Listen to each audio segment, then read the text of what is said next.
एक बात तो तय है, जिम जाना हो, टैटू बनवाना हो, स्किन का कोई भी ट्रीटमेंट करवाना हो या फिर कॉस्मेटिक प्रोसीजर करवाना हो, आजकल ये सब एक हमारी लाइफस्टाइल का इम्पॉर्टेंट हिस्सा बन चुका है ना। चलो एक बात और बताओ, आप में से कितने लोग ऐसे हैं जिन्होंने इन जगहों की साफ सफाई और स्टेरलाइजेशन पर गौर किया हो, थोड़ा सा ध्यान दिया हो, क्योंकि यही चीजें हेपेटाइटिस बी या हेपेटाइटिस सी जैसी सीवियर बीमारी का रीजन बन सकती है। पता है WHO क्या कहता है? WHO ये कहता है कि हेपेटाइटिस बी और हेपेटाइटिस सी मिलकर हर साल करीब 1.3 मिलियन लोगों की मौत का कारण बनते हैं और दुनिया भर में करोड़ों लोग इन संक्रमणों के साथ जी रहे हैं। यस, इनमें से बड़ी संख्या ऐसे लोगों की है जिन्हें लंबे समय तक पता ही नहीं चलता कि वो इन्फेक्टेड हैं। इन्फेक्शन का खतरा तब बढ़ सकता है जब इन्फेक्शन खून के कांटेक्ट में आने वाले इक्विपमेंट जैसे सुई, टैटू की निडल या कुछ मेडिकल और कॉस्मेटिक इंस्ट्रूमेंट ठीक से स्टेरलाइज नहीं किए जाएं। तो बात अभी भी वहीं आके अटकती है कि क्या जिम में वर्कआउट करना भी हेपेटाइटिस बी का खतरा बढ़ा सकता है? क्या टैटू बनवाना हमेशा सेफ हो सकता है? कॉस्मेटिक प्रोसीजर करवाते वक्त किन बातों का ध्यान रखना चाहिए और हेपेटाइटिस से बचाव के लिए सबसे ज़रूरी प्रिकॉशंस क्या हैं?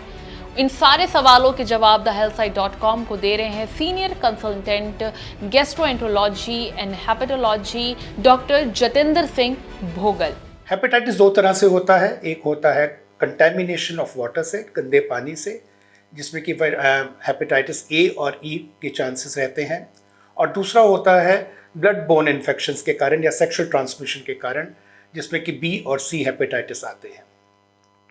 अब हम आते हैं आजकल के लाइफस्टाइल पे। सबसे पहला और बहुत इंपॉर्टेंट लाइफस्टाइल आजकल जो देखने में आ रहा है वो है जिमिंग। जिमिंग करना, एक्सरसाइज करना सेहत के लिए बहुत अच्छी चीज़ है, लेकिन हमें इसका ध्यान भी रखना चाहिए कि जहाँ पर हम जाते हैं वो सेंटर हाइजीनिक हो, वहाँ पे स्टैंडर्ड प्रोटोकॉल्स यूज़ होते हो। जिमिंग का एज सच हेपेटाइटिस के साथ कोई डायरेक्ट ताल्लुक नहीं है, क्योंकि वहाँ पे कोई हमारा ब्लड कांटेक्ट नहीं होता है।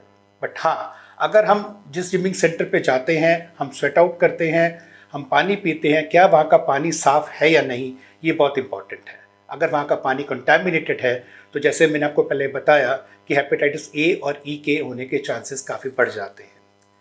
दूसरी बात यह कि जिमिंग के दौरान कई बार कुछ इंजरीज हो जाती हैं, ब्लड लॉस भी हो जाता है, हमारा ब्लड या हमारी जो रॉ सरफेस स्किन है वो सरफेस के कांटेक्ट में भी आती है। ऐसी सब चीज़ों को ध्यान में रखते हुए हमें वी शुड बी श्योर कि जो हमारे आसपास की एनवायरनमेंट है जिम की, वो बिल्कुल साफ़ सुथरी होनी चाहिए।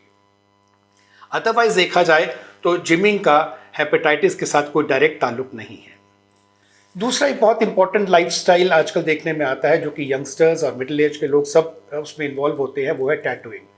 टैटूइंग एक तरह से एक फैशन भी है और कुछ लोगों का इसके साथ इमोशनल कनेक्ट भी होता है। टैटूइंग के दौरान हमें बहुत ध्यान रखना चाहिए, बिकॉज टैटूइंग कैसे करते हैं कि निडल्स को स्किन के अंदर प्रिक किया जाता है, तो जो निडल हम इस्तेमाल करते हैं वो हमारे ब्लड के कॉन्टैक्ट में आती है।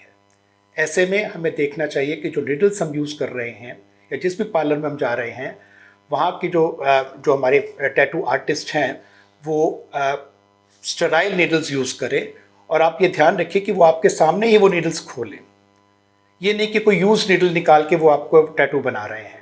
और दूसरी बात ये कि जो वो इंक इस्तेमाल करते हैं वो आपके सामने एक छोटे कंटेनर में फ्रेश इंक पोर करें, ताकि वो भी कंटेमिनेटेड नहीं हो। तो इन सब चीज़ों का अगर हम ध्यान रखेंगे तो फिर हेपेटाइटिस बी और सी के होने के चांसेस बहुत कम हो जाते हैं।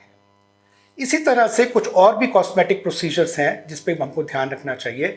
कोई भी कॉस्मेटिक प्रोसीजर जिसमें एब्रेजन्स होने का डर होता है या स्किन जो ब्लड के कांटेक्ट में आने का डर होता है, हमें उसमें ध्यान रखना चाहिए कि जो भी हम वहाँ पे इंस्ट्रूमेंट्स या कुछ चीज़ें इस्तेमाल करते हैं वो स्टेराइल हों या डिस्पोजेबल हों।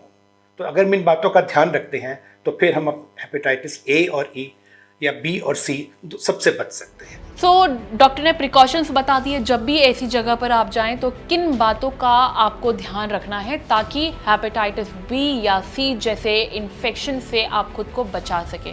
इस वीडियो को लेकर आपका कुछ कहना है तो कमेंट बॉक्स में ज़रूर बताएं, और हेल्थ से जुड़ी इस तरह की और भी वीडियोज़ के लिए लाइक एंड सब्सक्राइब करें thehealthsite.com।